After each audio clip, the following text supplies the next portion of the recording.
Been a minute, I'm in the thin a minute, a woman to pump me up. What up, what up, what up? What up, what up, what up? We are in the house tonight. We are in effect, 100%. Had a really good debate earlier today with my boy SB. It was actually really good, to be honest with you. Yeah, it was really good. We got it on. Yeah, we got it on. But when you got good talking points and you got good debate logic, 100% you'll be in business. So I really felt like I really felt like I held my own. So definitely felt good about that. What up, FIFA? What up, Diggy? In the house. Yeah, we grind around here, man. This is what we do. Yes, sir. We grinding around here. We not what happened in the FYF stream? You missed it. Me and SB Sports went at it. I handled them. It was closer than what the numbers say, though. But I handled them. I did. It was a good battle, though. It was. We talked about the debate we had was about Russell Westbrook and Derrick Rose, their primes. So tonight I want to get into where some of the best defensive bigs in the game today. What up, Kay? Now, what I don't want to do is I don't want to match these. I don't want to match these bigs up, right? I don't want to match these bigs up with the bigs from the past. So I'm not going to do that, right? So I won't match them up. Like I'm not going to match Jaren Jackson up with Olajuwon or Jabbar, the all-time greats. What up, Andrew V? How you doing, brother? I'm going to go off of what I've seen. I'm going to go off of what I've seen for this time period, right? And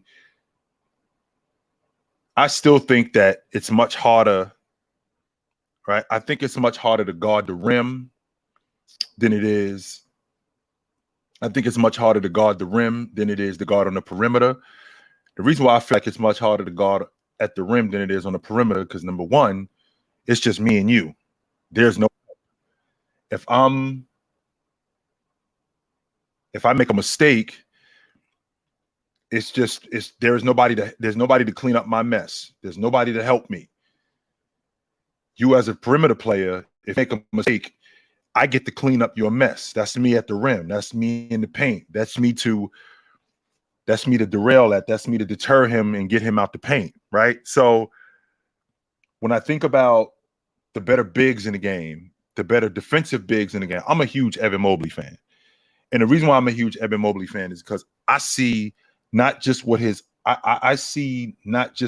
upside is as a perimeter defender. I see what his upside is as an overall defender. I'm a huge advocate of a guy's ability. I'm a huge advocate of a guy's ability to recover when they get beat. Because when you're dealing with great offensive players, that's what's going to happen. What up, SB? Back in the house. When you're dealing with great offensive players, that's what's going to happen. You're going to get beat. How can you recover? That's why great offensive players have a lot of counter moves, because they know that when they're going up against great defensive players, one thing is not going to beat them. That person is more than like that defender is more than likely going to recover. So a guy like Evan Mobley, a guy like Jaren Jackson, right? A guy like Walker Kessler, Giannis Antetokounmpo, Joel Embiid, their ability to recover is really good. So how do you counter that? So when you got guys like Joker on the box, right? when you got guys like Joker on the box, when you got guys like Embiid on the box, Cat on the box, when you got guys like that on the box, and they also step out to the perimeter, it's difficult to match that, right? It's really difficult to match that when you got a guy that big, when you got a guy that's that versatile offensively, it's difficult to match that. So when you get a guy like Joel Embiid in the mid post, how do I slow this dude down? When you get a guy on a box like Joker, when you get a guy on a box like Giannis, how do I slow this dude down? What do I do to slow this guy down? Being a primary rim protector today, that's not enough. Walker Kessler is one of the better athletes as a youngin, right?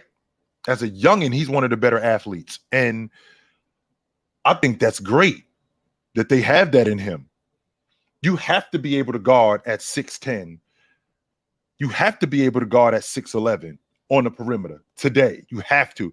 If you can't guard on the perimeter, you're not going to last long. I mean, you saw what happened to the college player of the year from Purdue. He's 7'2". They told him to go back to school. They told him to go back to school. So, guys like Walker Kessler, who can guard on the perimeter, but is an elite. He looks like he's going to be an elite rim protector.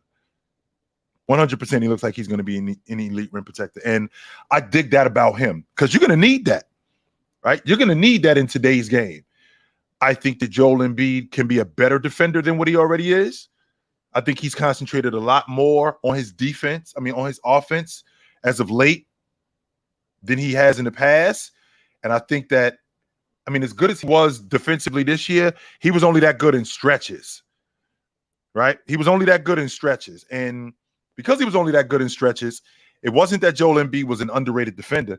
It was more that he was an inconsistent defender. I think there was a stretch during the season where he was – I think there was a stretch during the season where he was – I think if he wasn't the best rim protector, he was one of the best 3 rim protectors, 5 feet and in. 5 feet and out. He was one of the best. But that was only for a stretch. The problem that we have with Joel Embiid is that wasn't the entire season, right? That was not the entire season. Joel Embiid hasn't made the all-league defensive team in 2 years. And we're talking about a dude who is an all-league defender. We're talking about a dude who is a big-time rim protector. Guys like Nick Claxton. And Nick Claxton, he has a difficult time with elites like Joel Embiid. But he's also one of the better rim protectors. Nick Claxton is a guy who I personally think is a 4-man playing the 5. I think he'd be much better suited at the 4 than playing the 5, particularly as a defender, because I think he falls into the same category with guys like Evan Mobley. I think if he had another big, if he had another big like Jared Allen running with him, I think he would be much better defensively. Because I think that would take a lot off of. I think that would take a lot off of his responsibilities and make him an even better defender. Kind of like what's going on with Evan Mobley. So I'm a fan of these bigs today. Defensively, not only am I a fan of the bigs defensively, I'm a fan of what they do overall. Now, what I can't do is I can't just talk about guys like Nick Claxton and Jaren Jackson Jr., Walker Kessler, Evan Mobley, Giannis Antetokounmpo, Joel Embiid, Bam Adebayo. Bam is one of my favorite players. Defensively, Bam doesn't give up much, even though Bam has to guard a lot of bigger guys. He gives up a lot of size to Joel Embiid. He gives up a lot of size to Joker. Right? He is not the same size as Joel Embiid. He gives up a lot of size to Cat, but he holds his own against these guys. Right? He holds his own against them. So guys like Bam, his versatility is what makes him elite. And I think another guy, Robert Williams showed me in the playoffs how much more versatile he is than we give him credit for. Because what Eric Spoelstra tried to do, Eric Spoelstra tried to get him in switches with Jimmy Butler, and it didn't work. What I mean when I say it didn't work, the switches, you got the switches that you wanted, you got the one-on-one matchup that you wanted, but buckets couldn't get by him. Reason buckets couldn't get by him because Robert Williams laterally is one of the best bigs in the game, one of the best rim protectors in the game, one of the best rebounders in the game. I didn't realize how good he was laterally. That goes back to my original theory about a guy being able to recover when he gets beat. That's a big deal, yo. That's a huge deal. And Robert Williams is one of those guys. The only knock on Robert Williams is the fact that he couldn't stay healthy. You know, guys like Rudy Gobert, Rudy is still elite defensively. Rudy Gobert is still elite defensively. He might not be 2017, 2018 Defensive Player of the Year, Rudy Gobert, 2018, 2019 Defensive Player of the Year, in that Defensive Player of the Year category. He just won a Defensive Player of the Year 2 years ago. He can't win it every year, but he's still elite as a defender. And he's improved. He's improved on the perimeter as a defender. So, I mean, I think that's a big deal. I don't think that we give these bigs, nearly as much credit as we should. I don't think that we give these bigs nearly as much credit as we should about what they do defensively. Nearly as much as we should. Jared Allen is another one that I left out who I expected more out of him. So like what the Knicks did to them in the playoffs, what the Knicks did to him and Evan Mobley in the playoffs, I expected them to do that to the Knicks. That's what I expected more than anything. And I was really surprised that they got roughed up like that. I definitely expected them to rough the Knicks up. Jared Allen being the rim protector that he is, the rebounder that he is, the paint presence that he is. With Evan Mobley, I think that maybe, what's up, Joshua? I think that maybe the stage at that particular time might have been a little bit too big for those two. And I think that they come back, right? I think they come back next year. I think they come back better. So I'm a big fan. I'm a big fan of the defensive bigs in the game. Definitely a big fan of the defensive bigs in the game. So Nick Claxton is not a better defender than Robbie Williams. No, he is not. You're not selling me that one. So yeah, man, I'm down to have this conversation about the defensive bigs in the game. And I think that I'm also down to have a conversation about, I'm definitely also down to have a conversation about the defensive wings in the game too. Because like that's your game, right? For every LeBron James, for every Russell Westbrook, for every Damian Lillard, for every Steph Curry, you know, we need Marcus Smart. We need Draymond Green. Right? We need Jaden McDaniels. We need Herb Jones. Who's doing their job? Who is doing their job? So if you ain't doing their job, what up, True? If you're not doing their job, then somebody else has to do it. Otherwise, you're not going to win. That's not going to happen. So, I'm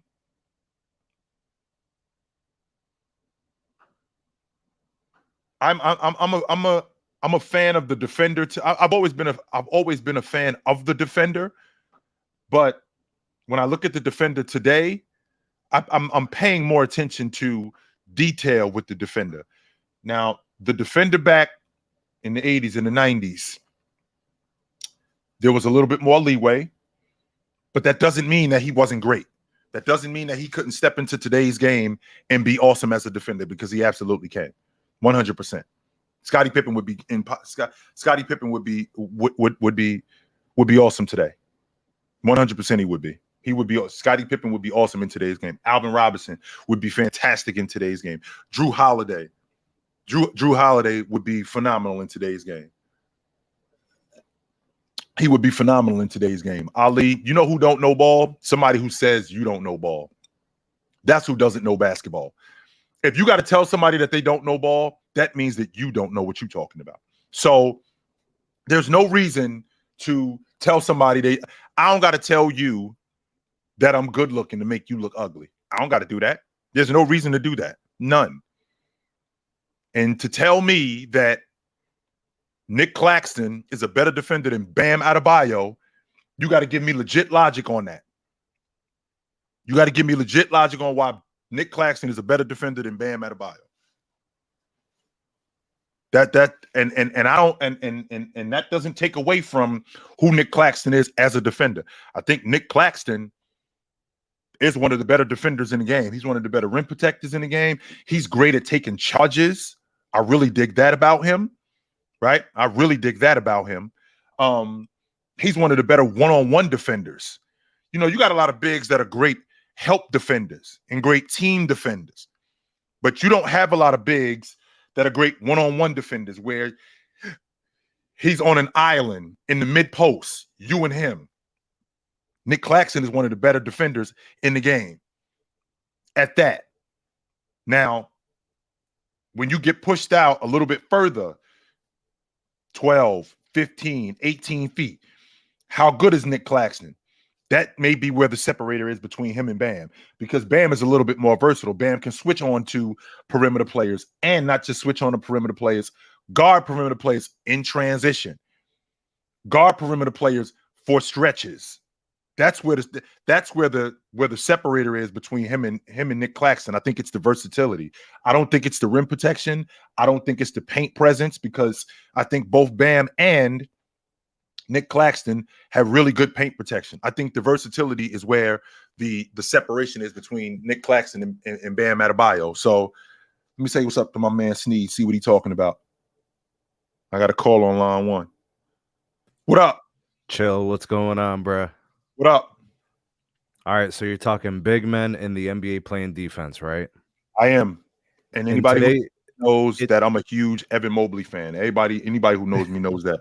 They know I love Evan. I love me some Evan Mobley. Yes, I do. I'm a big fan myself. I think he's going to be a fantastic player. Mm-hmm. I mean, he's built for the sport, right? He's built for the NBA. He's got the length. He's got the size. Mm-hmm. He's got improving footwork. And that's actually what I want to talk to you about, Chill. Part of being good defensively is intelligence, the mindset of where you need to be when playing defense. It's not just reacting. It's putting yourself in a position to alter plays, right? So anticipating, knowing what these sets look like. It's why Draymond Green gets so much love defensively from people, the respect that he gets. It's not because of size. He's actually atypical for his position, right? He's a smaller big, if we call him that by position where he plays. But when I look at a guy like, say, for example, Jared Allen, you were talking about, very good intelligence on the defensive side. His help defense timing is very good. Timing, right? The footwork is also there. So pivoting when it's time to help or when to stay on ball. These bigs got to do more than ever, actually, if you think about it, right? Chill. Back in the day, they used to defend their position. Now they got to step out to the perimeter. Now they got to come out and sometimes switch against a smaller guy. They got to crowd him. They got to get long. They got to, try to intercept play lanes. They're asked to do more than ever. It's a premium position in a different way, right? They're not asking you to have to score on the block. They're asking you to defend the perimeter as a big now. Right. Which is for stretches wild, too, by man. the way. But the offensive side of the ball is predicated on the perimeter. Right. So if you get exploited out there, they're going to take you out of the game. You're out of the game on those possessions against teams like the Warriors, who build their offense around movement on the perimeter. Right? Very much so like the Pistons with Rip Hamilton. Sometimes those new offensive systems used to cause serious problems to coaches who didn't know how to adjust. But now I think the coaches kind of get it and they start bringing in smaller lineups and playing with matchups. But like Larry Nance is a good player because he plays solid defense, right? Intelligent defense. You look at a guy like Steven Adams. Nothing special about the guy. He just knows where to be and how to play the game. Right. It's anticipation. It's intelligence. They just know where to be defensively. A lot of guys They see the hair, they see the makeup, and they kind of disregarded how smart Dennis Rodman was. There's a reason why Dennis was the great defensive player that he was. Draymond Green, you see the antics, right? You see the smack talk, completely leaving out. There are a lot of sets in the NBA. There are a lot of sets in the NBA that are not simple. And for Draymond Green to be the anchor on a championship team defensively, to be able to call out sets, to get guys in position, to have guys knowing where they should be, that's a big deal. And when I think about a guy like Evan Mobley, I personally think that there's going to be a stretch where Evan Mobley is the best defensive player in the game. Not the best, not the best defensive big. He's going to be the best defensive player in the game at some point. I'm on record saying that. There's going to be a stretch where Evan Mobley is going to be the best defensive player in the game. Chill, that makes me happy. I'm Cleveland through and through. That's my team, man. I see the intelligence. I see the intelligence. I see the intangibles. I see the improvement. I see the jumps that he's made. His ability to not foul. Now he got pushed around in the playoffs this year. That's just about maturity. I don't think that has anything to do with his ability to play defense. That's just about him having to get stronger. Young guys get pushed around. I don't think that that's going to be something that's going to happen moving forward. He's going to get stronger, right? He's going to get smarter. He's going to be able to defend at an even higher level. I'm sure that I'm sure that there are people who felt like that about Jaren Jackson 5 years ago. Like, yo, at some point, Jaren Jackson is going to be a really good defender. I think he's going to be better than him at some point. And I think it's going to be for a longer stretch. So, Chill, check this out. Where do you put the personality element? It's the dog, it's the fight, it's the nasty. Kobe had it. Mm-hmm. MJ had it. These great defenders, perimeter defenders down, it didn't make a difference if it was on the block or if it was on the perimeter. Mm-hmm. The best defensive guys, Rodman was nasty, the king of nasty, right? I mean, what those guys did in Detroit completely changed the entire NBA, right? The way they played defense. Yeah. And when you muck it up and you make it nasty like that, you get into these finesse offensive players' minds. Like, what, these guys are killing me. I can't get through to these guys. They really did a number to Jordan for a long time. Right. They suppressed his winning. Right. Who knows, Jordan? If Jordan didn't retire and never had to play the Pistons, Jordan might have 10 rings. You know what I mean? That kind of thing. But so you think Mobley's got that? Can he get mean? Can he learn to be mean? Does he want to be mean? I don't think it's a question of can he get mean. He already is that. It's just a matter of maturity. Okay. Remember, his father played in the NBA, and his father was a big. So his father toughened him up. And again, we're talking about an 8-year guy in Julius Randle. We're talking about Mitchell Robinson. We're talking about Hartenstein. These is all vets that pushed him around a little bit. And we're talking about a kid who last season, he was a junior in college. And he's in the playoffs against the Knicks. So it might have been a little bit overwhelming. That mean streak, don't worry about that. That's there. I see that dog in him. I do. He does that. I don't think that he's soft. I don't think that he's a player who I look at and go, yo, we got to toughen him up more. We got to toughen him up like you got to toughen Cat up. No, I don't think so. I think with him, it's already there. It's just now a matter of maturity. I personally think there's going to be a stretch where he's the best defensive player in the game. No doubt about it. I do believe that. So 100%. I feel like a guy like Jared Allen probably, gets him there sooner. I feel like that anchor down there. I mean, right now, Jared Allen's a better defender. Right. But the conversation in the next year or two could be very different. Well, remember too, there's a reason why Tim Duncan became the defender that he became, because he was playing against. Right, he was playing alongside another great defender, so that gave him a lot more confidence. I think that could be the same logic used with Evan Mobley, playing alongside a great defender in Jared Allen. Now, I'm not going to say that Jared Allen is David Robinson good, but in today's game, Jared Allen is one of the better defensive bigs in the game. It's just a matter of maturity with him. When I look at Evan Mobley, his ability to contest shots, his ability, I've said this in the past, man, and I stand on it. When you're playing against great offensive players, the reason why they're great offensive players is because they have counter moves.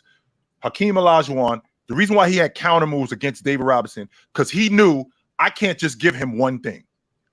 I can't. So when I watch a great defender, one of the things that I watch your footwork. I watch how busy your hands are. Not only do I watch that, I watch your ability to recover when you get beat. And Evan Mobley, his ability to recover once he gets beat. He doesn't give up on plays. Not only does he not give up on plays, he gets right back into plays. So now it's just a matter of putting it all together and being more mature. Once that happens, forget about it. I'm telling you, he's going to be the best defensive player in the game. I think from a physiological standpoint, his length helps him in that recovery. He can get back to block a shot, challenge a shot, alter a shot. He doesn't even have to block it. Get in front, get in the way, and disrupt. Yes, that's it. 100%. So yo, Jill, what's up, Jill? What up? What's up, Jill? I got a question. I'm in your chat, and we having like a debate. Who do you think is better, Nick Claxton or Robert Williams defensively? In my opinion, I think it's Rob. I think it's close, but I do think it's Robert Williams. And the reason why I think it's Robert Williams is because of his ability to defend on the perimeter. Anybody that says he can't defend on the perimeter did not watch him this year in the playoffs. Eric Spoelstra did everything he could to get switches with him and Jimmy Butler on the perimeter, and Jimmy Butler could not get past him. And the reason why he couldn't get past him is because of Robert Williams' ability laterally. What you're going to do with a big, especially if you're a small, is you're going to attack him laterally. See if he can move his feet. Robert Williams was chasing Jimmy Butler away from the basket more than once, more than twice. Anytime Jimmy Butler tried to get downhill, Robert Williams was right there, right in front of him. Even when he got beat, his ability to recover was right there. So the idea that he can't defend on the perimeter, that's not it. So when you get a guy like Nick Claxton, who I think is more of a 4-man than a 5-man, he gets pushed around a little bit too much. He gets pushed around a little bit more than what Robert Williams does. And I think that Robert Williams is a bit more of a rim protector. Now, Nick Claxton, don't get me wrong, on the perimeter, he can defend. At the rim, he can defend. But he's a little bit smaller than what I would like. And if I had to pick between the two of them, it's definitely Robert Williams.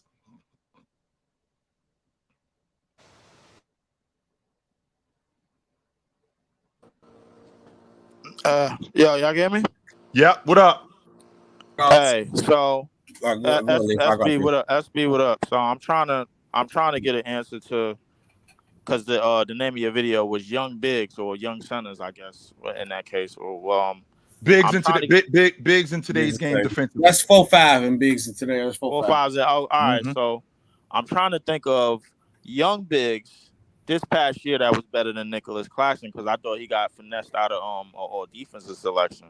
And that's not being a fan. That's not being a homer, bro. That's just he wasn't better than Evan Mobley. He wasn't.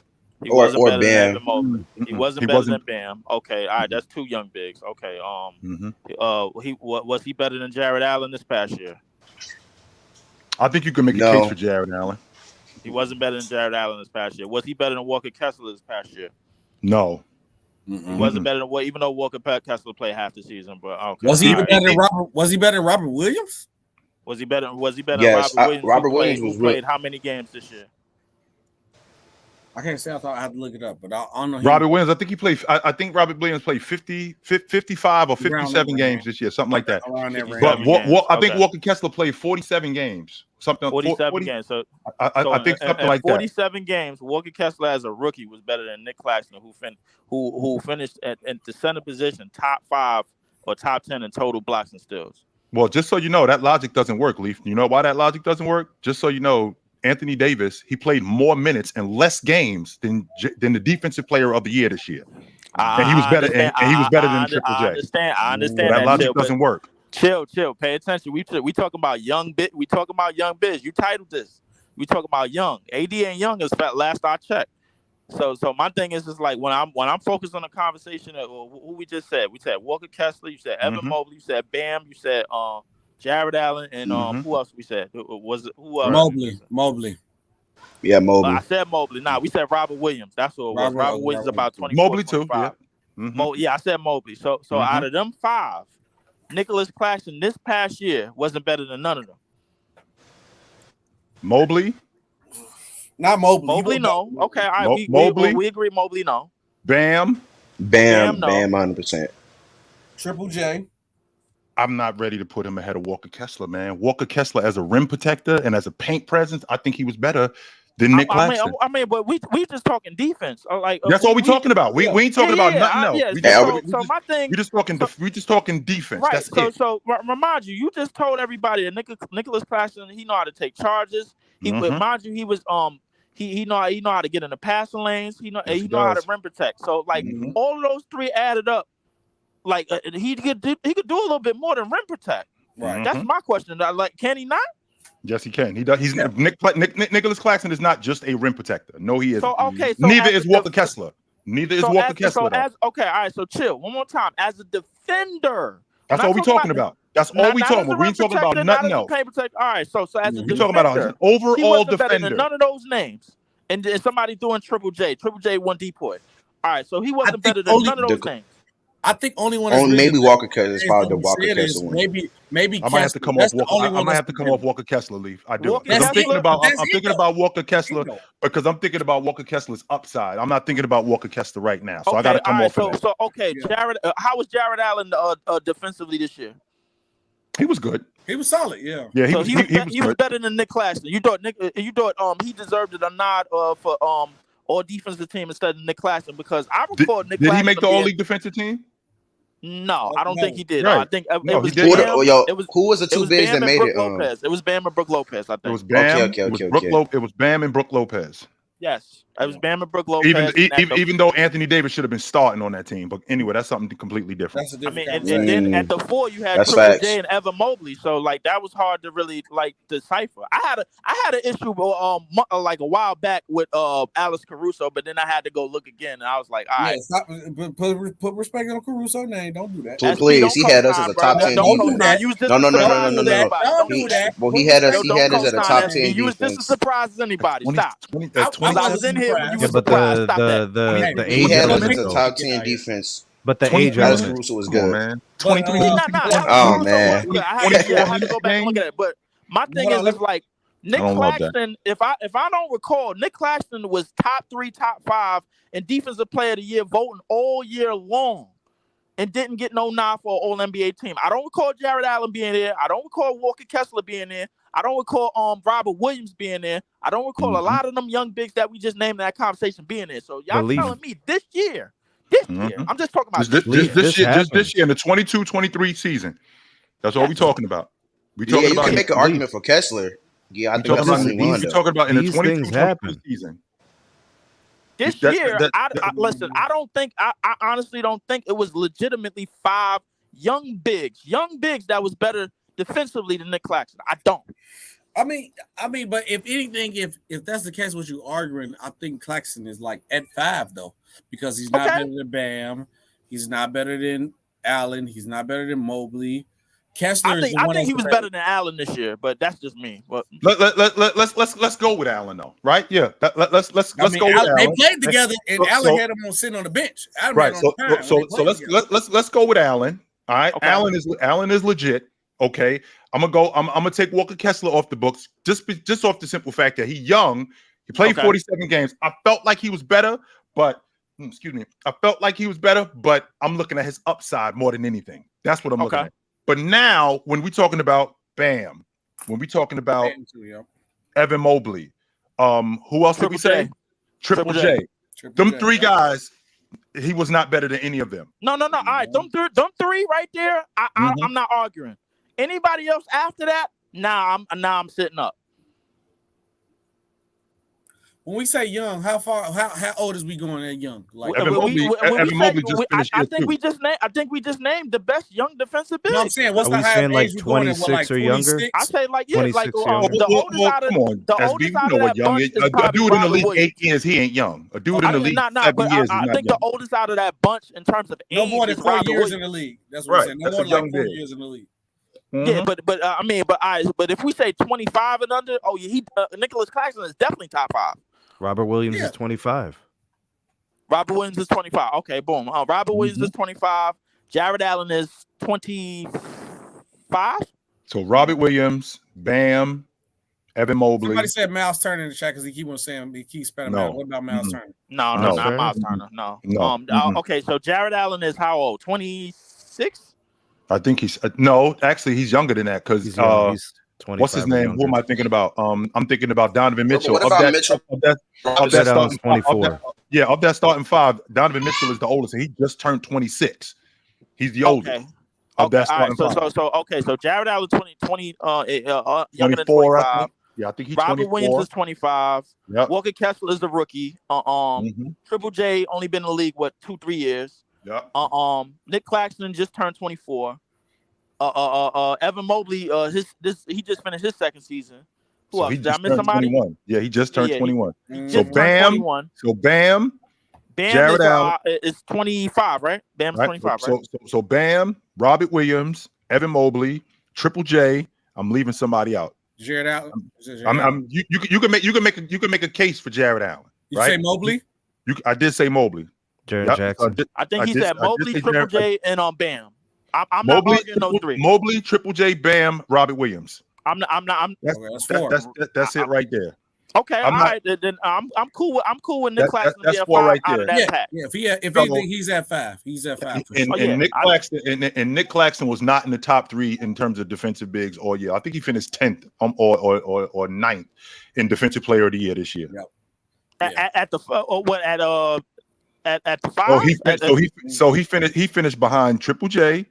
He finished behind Evan Mobley, and he finished behind Bam. He finished behind them 3, and he finished behind. Giannis ain't a young big. Giannis been in the league for. OG. 10 years. Giannis been in the league for like 13 years. This is 13 seasons. Giannis been in the league. He just finished 10 years. 10 years. Yeah, not 13 years. OG. So two things. One, first thing first. Good debate we had. I was proud of it. You know what I'm saying? It was good to be in the ring with you. We throw blows. I told you we're gonna throw blows. I'm gonna shake your hand because I know a lot of you been on my head like SB. Why you? I was like, I didn't put us against each other. They told me I was like, yeah, we debating PC. SB, you got Chill. I'm like, why? Yeah, I couldn't pick nobody else. No, it make more sense. You versus Chill. So I was just like, all right. Now I told you to like. Somebody hit me up earlier and said SB got a foot in his ass. You know I love you, but we went at it though. If y'all didn't get a chance, go to FYF and check it out. Nah. Somebody hit me up earlier. I was in the middle of watching it. You got robbed. I was like, wait, hold up. You said who got robbed? SB, you got robbed, bro. You was cooking, bro. Yeah, now it is what it is. See, like I don't argue the debate because, like, I think when it comes to debates, we get too caught up in the "I cooked you" culture. I cooked this. We get too caught up. Like, obviously, if you do your dance, you know, you cook. But I think we get too caught up in it, and I got too much love and respect to OG to be on like his head. Like, yeah, I cooked you with this. No, the vote is the vote. We won. We went at it. It's great content. That's the end of the day. I want to bring great content, entertain the people. Once everybody said y'all had a good debate and we went at it, it was good because once you go back and watch it, people go watch it again. It was like a dynamic of force that went together. It went good. But let me answer this really. Hold that thought really quick, SB. And I completely disagree with this right here. Is Karolinko with a handles thought? No, he isn't. No, he is not. He's nowhere near Karolinko defensively. I mean, he is not. I think that's 2K talk right there. I ain't gonna lie to you. Like Chet is Sean Bradley with a handle. That's who he is. Sean Bradley with a handle? Right there. That's who he is. Yes. So that means he's gonna be getting dunked on a lot. He gonna be getting moved, bro. He gonna be getting moved around by Giannis. I mean, no. Well, I won't say exactly that. He did put on 13 pounds since he got drafted. I mean, yeah, but can he stay healthy because his body might not be used to that? But that's different story for different day. But so my second question, OG, because you on the topic of William Biggs, and I know how your master that you love the big man game of basketball. So now you talking about these young bigs who are great defensively. We just seen an MVP win as a big. We just seen a big led team win a championship. How long before we get back to the big man game of basketball? How many years we got on? We already there.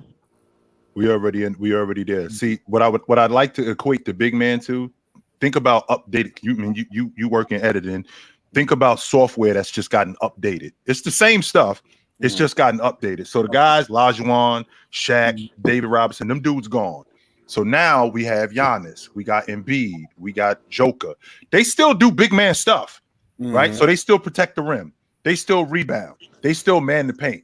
They just do other stuff like updated software. So the software that you had before, now it's just more elevated. Now it just does a little bit more. So the game is still the big man is still alive. the game is still alive. The big man is still alive and well in today's game. The difference is that he's just gotten updated, so he just does a little bit more. So I mean, we talking about three straight league MVPs: Joker, Giannis, Embiid. And these are the big guys. These are the big guys. And to add to that point, the best defensive player in the game, I thought it was Anthony Davis, another big. So the big man is alive and well in today's game. He's just been updated. And to add to that, Chilltown, you touched on it almost every time we talked about it with Joker, like being a jack of all trades. We talking about a guy, bro, like who was 7 feet, 290 something pounds of sloppy. And basically, his body ain't really built for defense, but offensively, he could give it. Listen, he could play any way you want to play.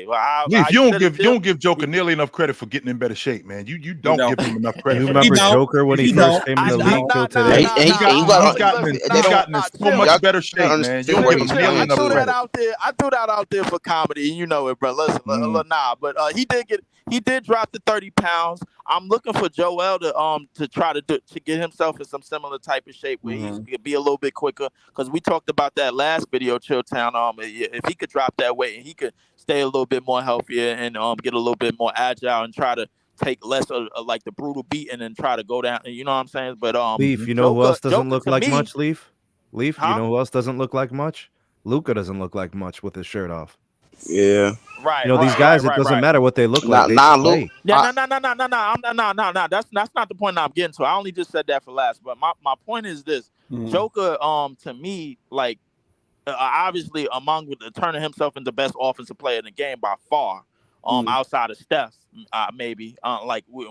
Anyway you want it on offense, he get like. Listen, if you want to play finesse, you play finesse. If you want to play in the paint, we can play paint. If you want to play bruiser, screen, like I don't think we ever really seen anything like this get maxed out at this portion. I mean, obviously Giannis being unstoppable as he is, and Joel with his ability to score and his ability to fill up the stat sheet, obviously. But I think the big man is definitely alive and well. And with us having a conversation on the young bigs, a big that I'm looking to have like a big upcoming season. And y'all heard it here first. I think Sengun is ready to take off in the next year or two. I really think so.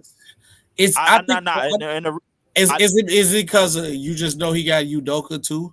Because they might be more that's a plus.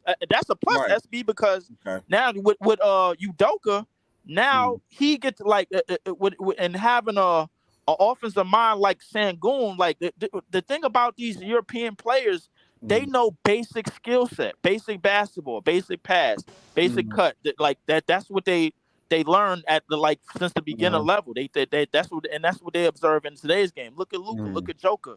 They all know how to make basic fundamental plays, you know, and it works for them. You know what I'm saying? Right. And to add on to that, they 7-footers, so they're able to move around and be as agile and Leaf, use a you know lot who you're of their talking about? You know IQ. who you're describing, Leaf? You're describing a healthy AD. What you're talking about is a healthy AD? Yeah, AD is beyond Joker if he's healthy. He's faster than Joker. He's a similar height. He can knock down shots like Joker. He can't pass like Joker, but everything else, AD's actually can knock better. down shots like Joker. He's actually better. It's just the passing. But Tech, I think that's the separator. But like Joker has literally turned himself into the best playmaker in the league today. He's literally turned himself into that. Like it's not even a question. Yeah, We're not even talking about. So even if that's true, we also got a guy in Anthony Davis who turned himself into the best defensive player in the game, who could also average 25 and 11 or 25 and 26 and 12. You know what that means? That means that I'm in a conversation to be the best player in the game. The only problem with Anthony Davis that we've had is that he can't stay healthy. That's it. Chill. Who's the guy who took out Joker? Who's the guy who took out Joker? It was AD. No, Chilltown. You know what his other problem is? The other problem is the dude that he just lost to got swept by in the Western Conference Finals, giving him 30, 20, and 10. Yeah, but AD stuck it to him 3 years ago. AD stuck it to him 3 years ago. Don't forget. But but Joker's not the same player as he was 3 years ago. He lost a lot of weight. He lost a lot of weight. Neither is Anthony Davis. He got Davis, faster and quicker. Neither is Anthony Davis. If you're talking about like Tech, I think Anthony Davis got worse. You talking about? I just described it, a healthy AD. When the last time we seen a healthy AD? It's been a long time. Go ahead, I'll wait. He never had. The last time we saw Anthony Davis healthy was in the 1920 season. That was the last time we saw him healthy. And he was MVP level. In the 1920 season, in the NIT Invitational, as I like to refer to it as. Yeah. Y'all real good with the AD stuff, man. But listen here. I mean, AD. I guess I think he's a better scorer, and I think he's a better defender. And in terms of scorer, he's not a better scorer. I would say scorer. I would say he's better at scoring. I mean, if we're talking about a healthy AD, healthy AD. I would say that healthy AD. No, only thing AD is better athletic. He's just more athletic. We already saw. I mean, Jose. What does AD do better than Jokic offensively? Let's talk scoring wise. In terms of scoring offensively, I would say that in getting to the basket and like the mid range, I would say he does better. And I'd say Jokic just I'd just say that. And then Jokic just AD is a better one-on-one player than Joker. Because I would disagree with that. I think Joker No, not one-on-one. No, not one-on-one. I'm just saying like getting to the basket, finishing at the basket. That I would say he's better than Jokic at. And Jokic is like better at everything else. I think we all could agree that Jokic has the best touch in the league, right? He has the best touch in the league. He has the best floater in the league outside of Trae Young. So how is he a better getting to the and finishing around the basket? What makes AD so great is that he had the skill set of having the guard ability, and he has the skill set to defend from all 5 levels, 1 through 5. That's what AD preached from. But when you talk about only offensive alone, Jokic is better in the post. Jokic is a better shooter. Jokic is better footwork. Jokic, and I know AD love that mid range, but I might take Jokic there too. I think Jokic is a better post player too. No, offensively, Jokic got him in the bag. That's the problem. But what makes AD so great is he's just as good offensively, but he's by far better defensively. He's a two-way threat. But the problem with AD is he's not healthy enough and he's not consistent. Forget the health, because one day AD might give you 30 and 20. The next game he might give you 8 and 8. And that's the problem. And shoot a bad percentage. Jokic gonna give you the same productivity offensively. And honestly, Jokic is better. I tell people all the time, Jokic is actually not bad defensively. He's like above average. The problem is Jokic has the IQ defensively to make the moves and know what you want to do. He's just not athletically gifted enough to do what he's. I want to add to that SB by saying I wanted to add to that SB by saying Chilltown. I told you this before. Realistically, Joker's offense is his defense. You got a 7-foot dude that could give it to that could get you money on the perimeter, in the post, and on the ball, and find players and setting big body sloppy ass screens that you can't get around, and bruising your on ball defenders up, and bruising up, taking advantage of all mismatches at all times. I think Joker's footwork matchup and any other matchup ridiculous. I think Joker footwork on the box is incredible. However, very incredible. I mean, even though he can't get by no damn body, bro. Like he'll put. I've seen him put some of the best bigs in a blender on a box. In a blender. 100%. But I'm not gonna sit here and act like Anthony Davis one-on-one ain't elite. No, he's elite. I want to make sure that I don't want to dismiss that. That's what I don't want to dismiss. I don't want to dismiss that Anthony Davis is just an average or an above average one-on-one player. He's an elite one-on-one player. He's got a money mid-range game. Not only does he have a money mid-range game, he also has a game on the box where he can be a bruiser. He's got him running the floor, Chill. I was getting to it. He's got a left-hand jump hook in the paint. He's got a right-hand jump hook in the paint. He does not pass the ball like Joker, and I will never attempt to argue that. But when we're talking about strictly scoring, Anthony Davis is giving you what you're looking for on the block. He's got a money mid-range game. He's got a money fall-away game. He's got a great touch around the rim. I've seen Anthony Davis go for 50. I've seen him have stretches where he's gone for 40. I've seen him average 30 a game over stretches. But I've also seen him go 12 and 9, which kind of throws a monkey wrench in every other thing that he's doing. But Anthony Davis as an offensive, Anthony Davis as a one-on-one player and as a scorer, he is elite. When is the last time since you brought up the NIT, before the quote unquote NIT happened? When was the last time the best team in the Western Conference, their points, rebounds, and blocks leader was not the favorite to win the league MVP. When does that happen? I don't remember that. I don't remember that neither, but I'll tell you when it was. It was in the 1920 season when he had LeBron James on his team. He led them in points, rebounds, and blocks. If that's anybody else, so that's the league MVP. You thought he was better than Giannis? So is it fair to say that AD is inconsistent? Is it fair to say that? So where like sometimes he'll give you. He's become very. That's been the story of his career. That's not new. And his inconsistency is because of his health. That's his inconsistency. So like sometimes he'll give you. That's been the story of his career, but in the case of Joker, we're talking about somebody who just finished off a 3-year stretch that included 2 regular season MVPs, a finals MVP, and a championship, where he just finished off a postseason. If I'm not mistaken, he was averaging 30, 10, and 9. I don't think. Can you remember the last time we seen that? I think maybe LeBron, maybe. Yeah, James did that in 16. Yeah, and we talking about he probably should have won the league MVP this year too. By far. I don't know why they gave it to him. By far, the reason why they gave it to Embiid is because he deserved it. The reason why they gave it to Joel Embiid is because Joker won it last year. Joker hadn't won it last year. He'd won it this year going away. And I thought Giannis was the league MVP, but Joker would have won it going away had he not won it last year. Because when you give him the league MVP, I want you guys to remember something, because you have to understand when you're talking about basketball and you're talking about history, you have to start having different conversations. So if Joker wins the league MVP this year and they win the NBA championship, not only do they win the NBA championship, he wins the finals MVP. So we got a 3-time league MVP and a finals MVP and an NBA champion. We got to start having a different conversation about this. Different conversation. And the majority of the people who are basketball historians, they're not ready to have that conversation. They wasn't. Not. Well, regardless, and that's one of the reasons why Joel got MVP instead of him. Yes, and I get back on that, and to explain his case last year, Joker did something that wasn't done before neither. Like, now we heard of players that led their team in points, rebounds, assists, blocks, and steals.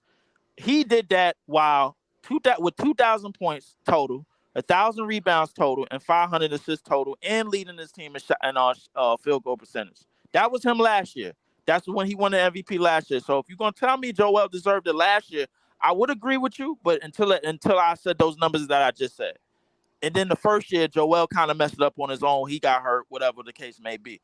Now, this year, if the whole argument about Joker's MVPs is that he finished 3rd and number 6, and then he finishes 1 this year, almost averaging a triple-double with 25, 10, and 9, like, I'm thinking to myself, I'm like, wait a minute.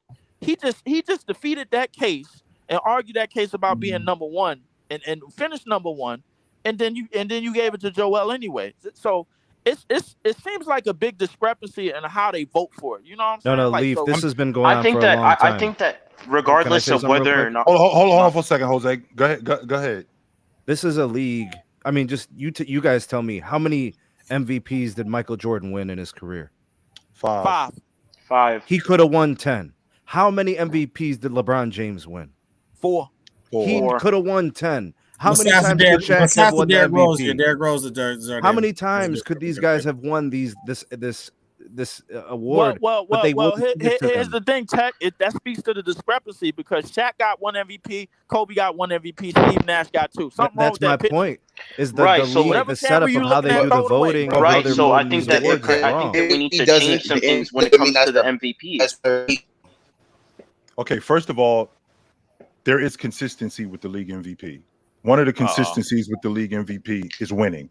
So with the exception of Joker last year, and with the exception of Russell Westbrook in the 16-17 season, the last guy to be on a team that did not host the playoff series, that was Jabbar in 75-76. Everybody else did it.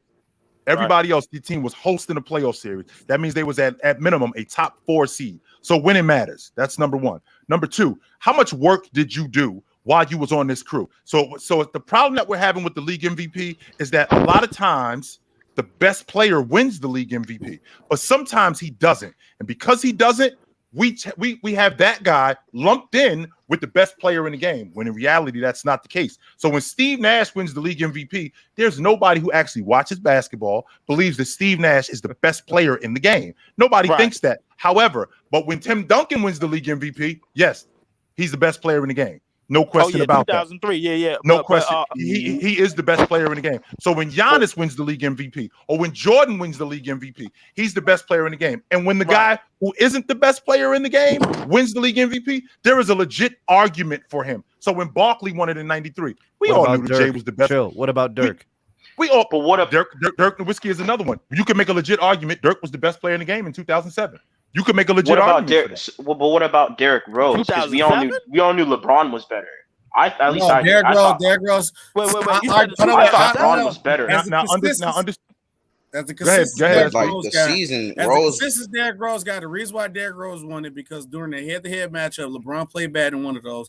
D-Wade played better, and LeBron played better second game. But Derrick Rose beat them both times, and then two of his starters was out during that time, and Derrick Rose led them to the best seat in the conference. And with the Heat hitting that, they supposed to be the best team easily, and Derrick Rose beat them both times, answered them one seat. And he had great stats. That's why Derrick Rose won MVP. LeBron did not deserve it that year.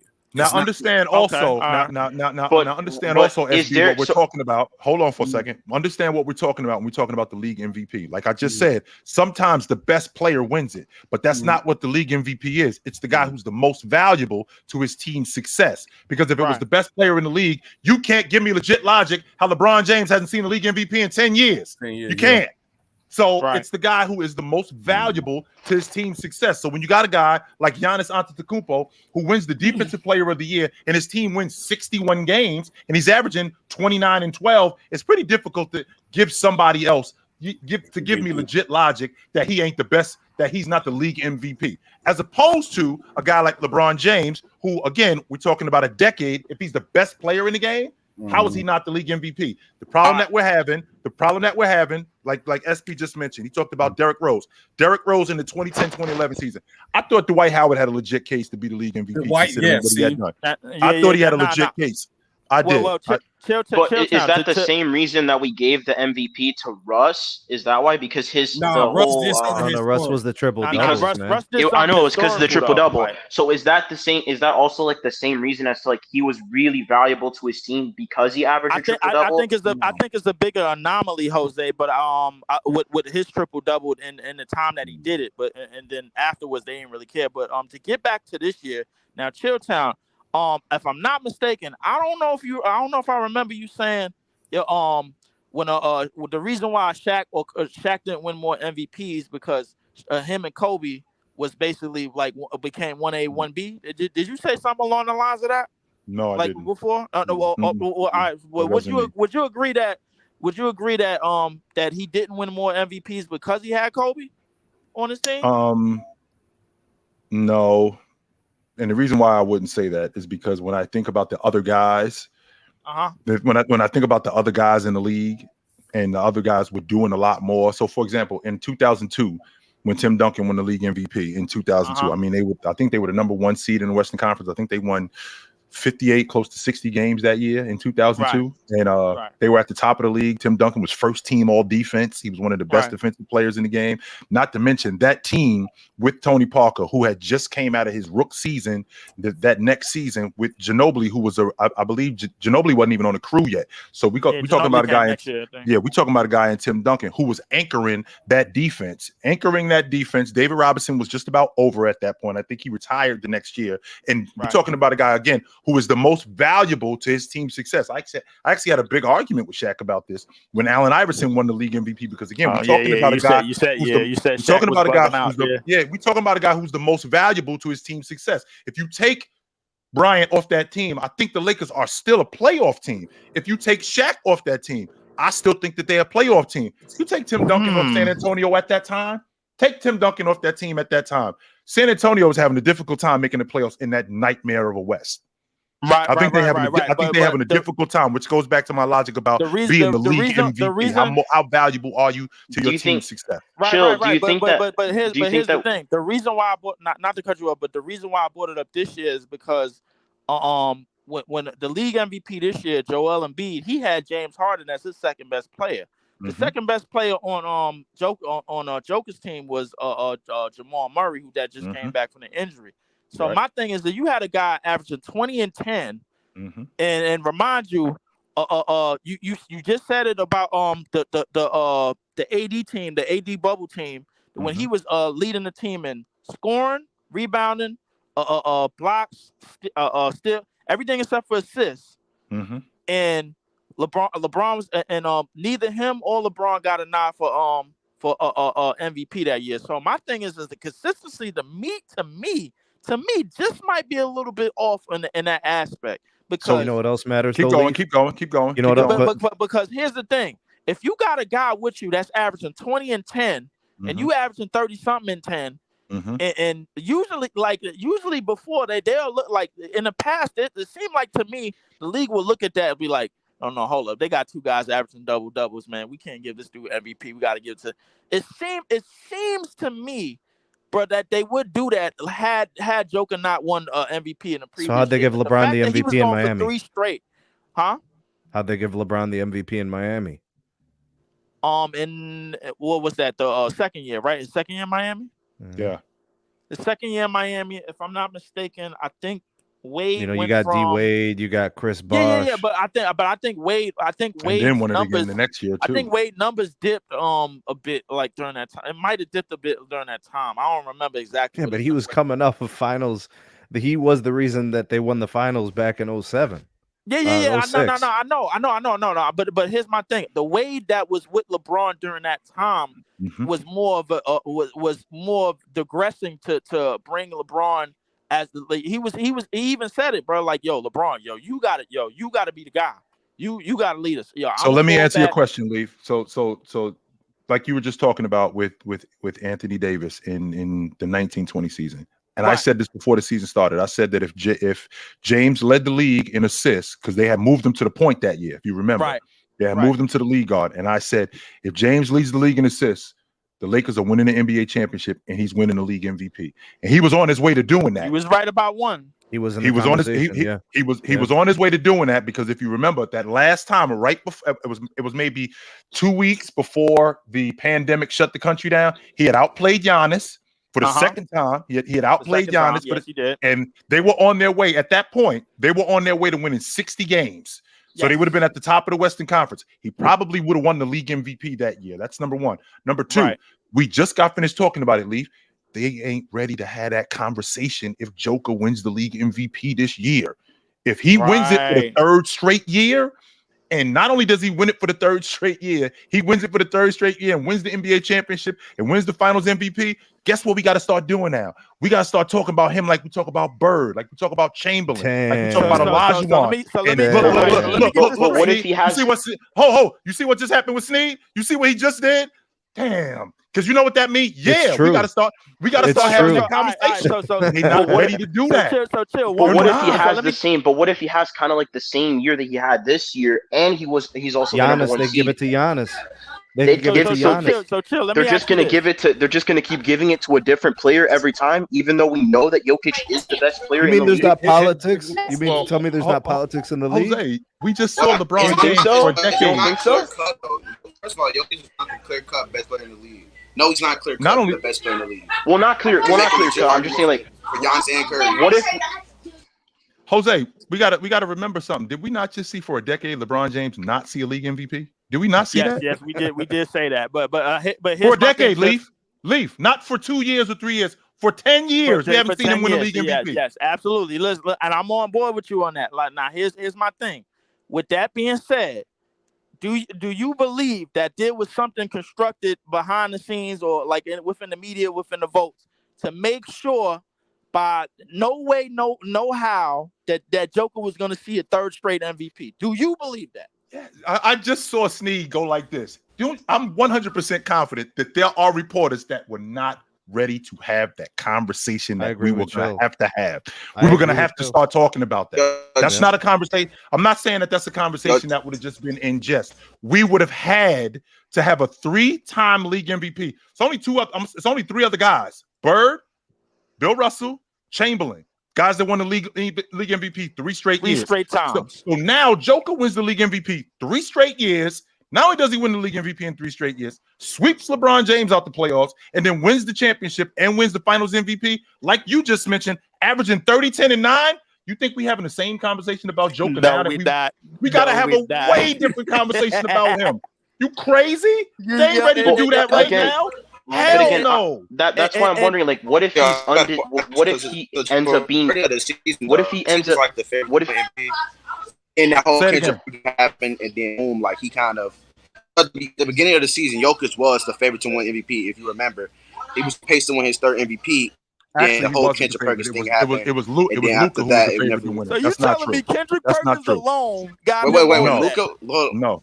Luka was actually the favorite. No, but he was a big reason. I know. I had Giannis favorite to win the league MVP, but Luka was favorite to win the league last year, bro. I'm like, yo, bro, this is easy to me. And all he did, had he would have averaged a triple-double just this year with 25, 10, and 10, I think everybody that refused to have that conversation that's in the media that have votes, they would have probably looked at the numbers and the efficiency. They would have been like, man, listen, we got a big problem, man. I think a huge problem, and they don't want to do that. They don't. But what if Jokic Jokic next year? What if he ends up playing all the other bigs? I thought Jokic was MVP this season, though. Had he not won it last year, he would have won it this year going away. He might have been the unanimous league MVP. Yes. I strongly believe that. And he might have been the one last year. I think Giannis had that last year. And the thing is, bro, like we talking about Joker. Had he given us anywhere close to the numbers that he gave us for this playoff run in a regular season, there's no way to keep him away from this. Like this, it's laughable to me because the thing is, it's like, yo, we really. This is a guy that literally had the biggest chance to win 3 straight MVPs, bigger than Nash, bigger than Steph, bigger than Giannis. Probably. You know what's crazy, Leaf? That he could actually have a bigger year statistically because of a piece that they lost. Right? If they ask him to do more. because they lost Brown. He can have a bigger, which is what I was gonna statistical year. Brown and they lost that doesn't mean he's going to get the MVP. Which is what I was gonna ask. What if he ends up having a better statistical career next year? Still give it and they're a top. Really? You think they actually might do that? Wait a minute. Well, wait a minute. Let's just say he does, and they give it to him. So, I watched LeBron James win the league MVP 4 times in 5 years. We still wasn't ready to have that conversation. That's not the same as winning it 3 straight years, my man. That's not close. It's not exactly. That's not the same thing. So, do you think people are going to be? Do you think agree, bro? Like by hook or crook, that this man was literally probably the closest thing to robbed out of history. He was robbed out of history, bro, and he made up for it with a Finals MVP and the only team's championship that they saw in this league probably since the ABA. He was robbed. But it's not unprecedented. This happens. I do admit I thought he was the MVP, but comparing him to Bird, like that's just a crazy conversation. Like Chill said, nobody was trying to have that conversation. When do you think people are gonna be ready to have that conversation? Can y'all dudes just give me a second for a minute? Can y'all dudes imagine these dudes sitting in the room going, "We gotta start talking about Joker like we talk about Bird, like we talk about Chamberlain, like we talk about Olajuwon." I mean, can y'all imagine that? The Bird conversation, I was willing to have. I was willing to have the Bird conversation, bro. And the thing is, we was talking. No. Hear me out before you go crazy, and I see your face. Listen, the thing is, if Bird would play, Rodman said Bird couldn't play in this league. If Bird played today, he would basically be doing the same thing that Joker's doing. Add a defense. Add a defense. Or Luka. You know what I'm saying? So my thing is, it's like, to me, Bird. He'd be better than Luka, way better. Yeah, he'd be better than Luka for sure. But my thing is, Bird is a better defender, better athlete, obviously. Yeah. But to me, Joker is the best offensive player in the game, hands down. I don't think Steph Curry. Move out of the way, please. Chill. Let me ask you something. Chill. Let me ask you something. Is Joker ceiling the best center of all time? No, it's not. And the I don't reason think why it is neither. That's a different conversation. The reason why it isn't is because, and I've had this conversation with a couple of other people. If you had to guess off the top, if you had to guess of you got the lead guard, the 2, the small, the power, and the 5 man. Which top 5 is the toughest to crack? The 5. The 5. By far. Maybe the 2. Maybe the 2. I was thinking. We're talking about a position that has the most players in the top 10, and everybody's top 10. Like I think it's the 5. Has. Yeah, everybody top 10 has like majority of bigs. I think it's the 5. So for Joker, yeah, because it's a game that's predicated on size. Everybody in the NBA is tall. I mean, the taller they were, historically they had more success. In the last 75 years, that's been the league. You know what I'm saying? Like most of the aren't most MVPs also bigs? Like in the history of the NBA, most MVPs are also bigs. Most of the all-time greats were big too. Just to give you some quick insight. So from the league's inception of the league MVP, which is the 55-56 season, to 1995-96, that's 40 seasons. 26 of those league MVPs were given to big guys. That's 2 out of every 3 guys that's winning the league MVP is the big guy. So now we're talking about a guy in Joker who not only is going to crack the top 5 in bigs, he's going to be the best big ever.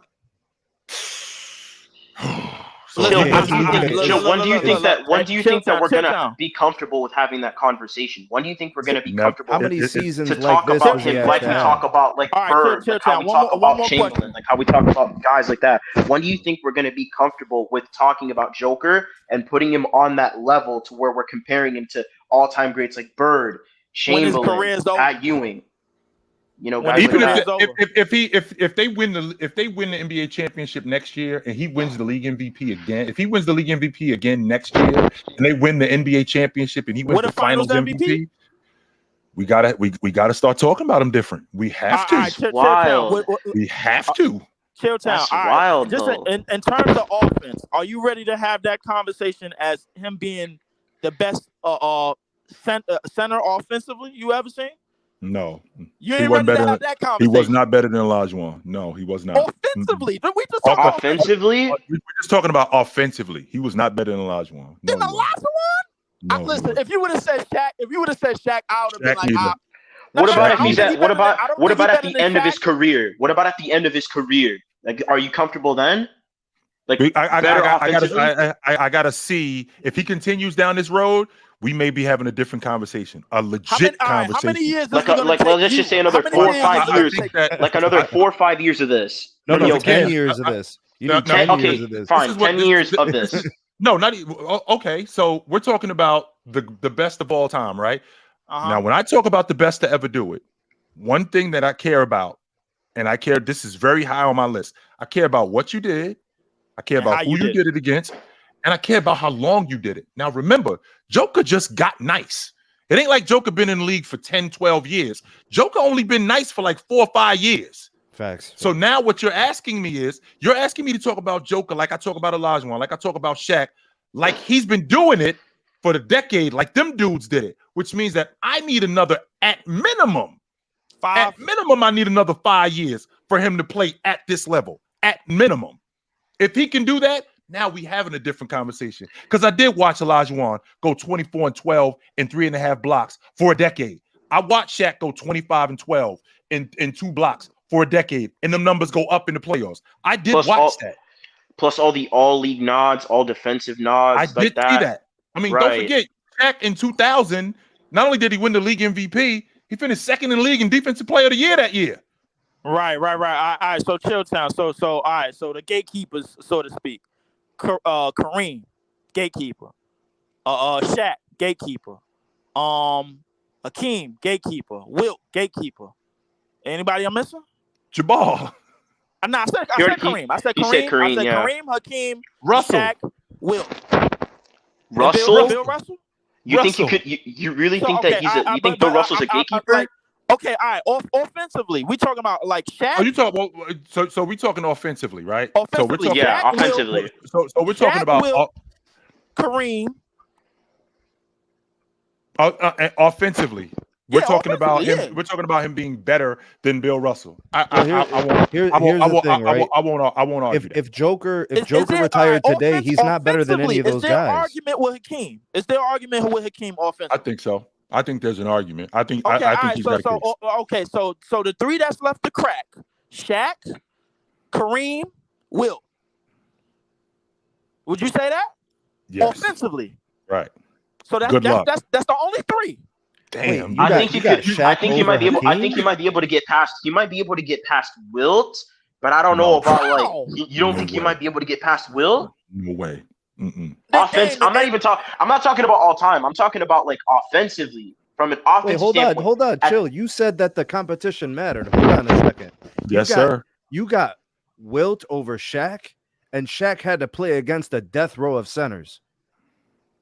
Wait a minute. Let me make sure I'm understanding this correctly. Shaq had to play against Lonzo Mourning. He had to play against Ewing. He had to play against Mutombo.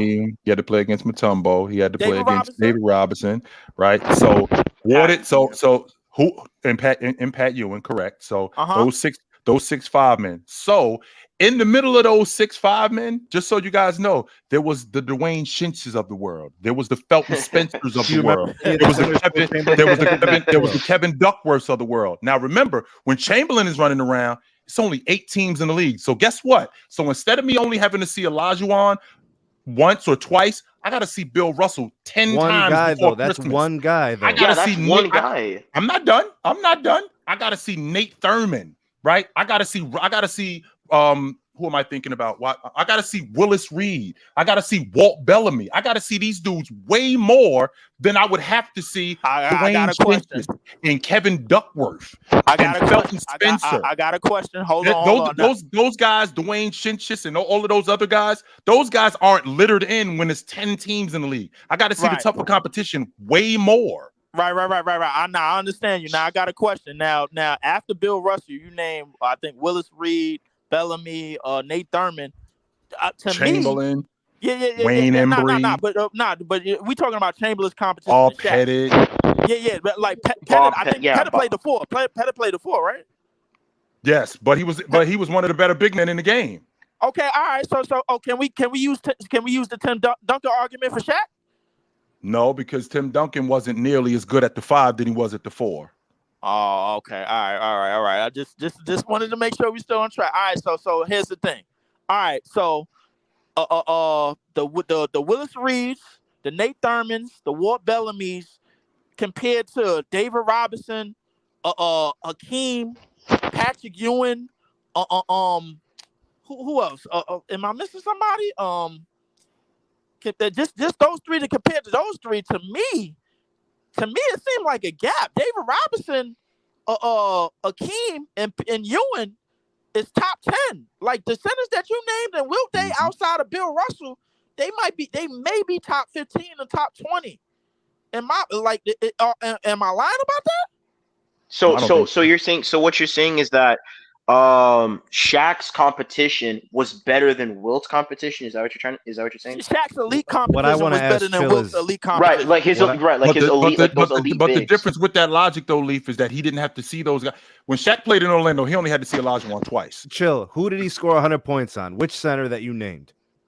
Who did he score? Who did Chamberlain score 100 points on? It was the Knicks, but it wasn't Willis Reed. It was not Willis Reed. But I will tell you this. I'm glad you brought that up, because do you know who had the most rebounds in NBA history in the game? Will Chamberlain. You know who he did? You know who he did it against? Willis Reed. Bill Russell. Oh, pulled down 55 boards against Bill Russell. I mean, 7. So that's kind of that's 210 Yeah, pounds. like Bill Russell was a little bit shorter than Will. And Shaq was 7'1", 300 pounds of diesel. Yeah, I understand that. So he was much bigger than Ewing. But much bigger than Ewing. But Hakeem, somebody like Hakeem could contend with it. But somebody like Hakeem, guys like David Robinson, those guys could contend with him. In terms of rebounding, and who's Bill Russell rebounding Shaq? And Bill Russell, like you just said, Bill Russell, Walt Bellamy, Nate Thurman, those guys did their best to contain with Chamberlain. They did their, but first and foremost, why are we talking about Bill Russell like Bill Russell didn't average 20 and 20 in the playoffs for 4 straight years? 20. No, I'm a Celtics. Fan. I'm a Celtics fan, but I still gotta go and say that. I still gotta go and say that he wasn't able to. Well, yeah. Oh my God! He ain't gonna bring up the fact he was shooting 40-something%, brother. But which was the going rate, by the way, during that time. Okay, just so you know, that was league average. It wasn't like he was shooting 40% and everybody else was shooting. Chamberlain was an anomaly. Nobody else was doing what Chamberlain was doing. What is Joker's ceiling? Who is the guy?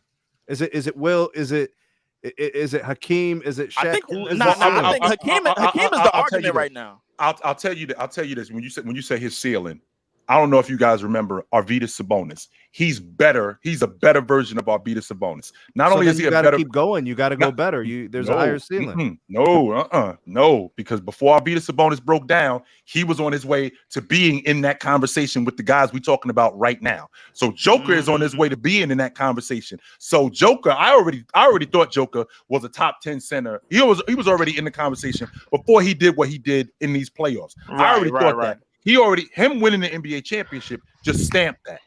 That's all it did. It just confirmed it. So now the question is how far can he go? How far can Joker go? Can Joker get past David Robinson? Can he get past Moses? That's the $1 million question. Because the top 5, cracking the top 5, man, you're gonna have a difficult time with that. A difficult time. So what is he missing? So what is he missing right now to get into that top 5? It's just time. He's not missing anything. It's just time. He just needs to win more. I want to stick to the offense. So like another 7-8 years of this, like maybe. I'm not gonna go as far as 7 or 8 because that's 13 years. I think we got to see at least 5 more years of what we're seeing now. We got to see at least 5 or 6 more years of this, and we got to see him win more too. To start having that top 5 conversation. Right. Because remember, when we talk about Chamberlain, okay, Chamberlain didn't win nearly as much, but how Chamberlain won, it was in dramatic fashion. So that team that he won with in 67, that's the only team in that decade to beat the Celtics. Nobody else beat them except his team, right? That team that he won with in 72, still numero uno for most wins in the regular season in a row, 33 straight. Chamberlain won the league. Chamberlain finished second in the league that year in league MVP votes, and he won the Finals MVP. So we're talking about a guy who's winning in dramatic fashion, right? We also talking about a guy in Bill Russell. I can talk about Bill Russell and make this argument for these guys. When you're talking about guys like Chamberlain, Russell, Jabbar, we talking about dudes who've been doing something at an all-time great level for a long time. And when you're doing it, you have to at minimum match that. And until you can do that, which Joker, Joker just walked in the door. So it's not like Joker just walked in the door. He gets to sit at the best table. No, he just got to the party. He's still got to. He's still sitting at the and at that time, he still got to bust some tables first. Oh, okay. All right. So all right. I want to stick to the offensive conversation. So now the 3 names that I mentioned: Wilt, Kareem, and Shaq. I think those are the head honchos offensively at the 5. Joker against Olajuwon offensively, I think is an argument because obviously his playmaking is just we talking about the best playmaker in the game, and he's at the 5 position. So my thing is just like, okay, the boxes that he checked off offensively, he's checking off boxes left and right. This is Joker we talking about. I think Olajuwon, outside of Bill Russell and Wilt, the best defender at the 5 we ever seen. Like there's no question about that. Outside of them 2, best probably the best 2-way of 5 that we ever seen. So my thing is like it's Hakeem. Yeah. Oh, Hakeem, okay, thank you. Yeah. So with Kareem as unstoppable as his hook shot was, Shaq as unstoppable as he was, and Wilt as unstoppable as he was, offensively, I think that's a harder conversation offensively for Joker to cut into. Now, who could he cut into first? I don't necessarily know. Kareem been the all-time leading scorer for about a good 40 years up until like a couple of months ago. You know what I'm saying? Shaq, obviously we know what he bring. Wilt is basically the NBA's encyclopedia. They changed the rules for him. The autobiography with them goofy ass video game numbers. What the hell? Yeah. Oh my God. Yeah. Them numbers is ridiculous. But the thing is, numbers. Are you talking about the 2K numbers? It's out of this world too. We talking 30, 20, and 10 on the best night. Yeah, man. You can't buy into the whole 2K logic, because if you buy into the whole 2K logic, no, I'm talking about Chamberlain's video game numbers. That's what I'm talking about. Right, but not 2K. I'm talking about what he actually did. Yes. Oh. What he actually did. Okay. Yeah, I see what you mean. Which is basically video game numbers. He is the author, director, and writer of the NBA record book, bro. Like as we speak, Listen. He been going since 1999, and we still talk about him. Do you know why he pulled down 55 rebounds? Because do you know who was do you know who had the most rebounds in the game before he did that? Bill Russell. Yes. Yes. That's who had the most rebounds. Bill Russell had 51 boards in the game, and Chamberlain said, "I'm gonna fix that." He's still the all-time rebounds leader. Will is, and right under that is Bill Russell. By a mile, and right under that's Bill Russell. So him and Bill Russell are the only two over 20,000, right? Yes. That's crazy. That's crazy. That's ridiculous. What did Carmelo end up with? And Bill Russell is 17,000 6'10", 210 pounds. That many. No, Bill Russell is a small forward in today's game. OG, I got a question for you. Do you think that Chamberlain, from an offensive rebound standpoint, do you think an argument can be made that he was better than Moses from an offensive rebound standpoint? Chamberlain, yeah. If he could, do you think an argument can be made that Chamberlain is a better offensive? I think Moses might be offensive tough rebounder than Moses. Do you think an argument could be made? Moses might be tough. I don't know. I think you can make an argument, but I mean Chamberlain. I mean he averaged 22 boards a game for his career. Exactly. Like how many of them was offensive rebounds? They wasn't even. I don't think that was a stat back then. Like Chamberlain and Bill Russell don't have offensive rebound stats. Right. They wasn't even counting that. And the dude I'm pretty sure. And let me tell you this: they lying to Hakeem Olajuwon, letting him believe that he the all-time leader in shot blocks. Come on, right? Because they didn't have that number back then. So. Isn't it Chamberlain? Isn't it Chamberlain? Like he's the all-time shot blocker. It might be by Chamberlain by a mile. It might be by him. If they had that. So, hey, listen, fellas, it's about that time for me. This was good. This was a great conversation. This was a good one. Yo, chill. Really enjoyed this. Chill. Real quick, my name isn't Jose. It's John. Okay. By the way, it looked like it. Hold on, because you had an A after the O. I was like, wait a minute. Yeah, it's just John. It's translated. I thought it was Jose. I'm sorry. So it's John. I got you. I got you. I got you. I got you. So it's been good. Absolutely, guys. This was good, man. Yeah, it was great. I'll be back in effect soon. Good to see you dudes, no doubt. Can't wait to this season, man. Yes, sir. Yeah, can't wait. Yes, sir. All right, guys. I know the basketball season is way further away, but I gotta tend to something really quickly with my man Vamp here. He said my thoughts on Jalen Duren. I think Jalen Duren is one of the best young fives in the game. I think he's going to be a problem moving forward for the league. I'm really interested to see how Monty Williams uses him. I wasn't really a big fan of how him and Ayton got along, so I'm kind of nervous to see how this whole thing goes between him and Jalen Duren. But he's one of the more promising young bigs in the league. Plus, with Cade Cunningham, if he could stay healthy, and Ivy, you got your backcourt of the future. I like Jalen Duren on this crew, 100%. I do. So, all right, guys. I will tell you this. It was good to see you tonight. I will see you guys soon. I'm on the panel tomorrow from 11 to 2. I will be back here soon. You can find me either here. You can find me on TikTok. I am not hard to find. Hit that like button. Hit that subscribe button. So whenever I come on, you'll find me. So you know where to find me at. But until then, take it light. But take it.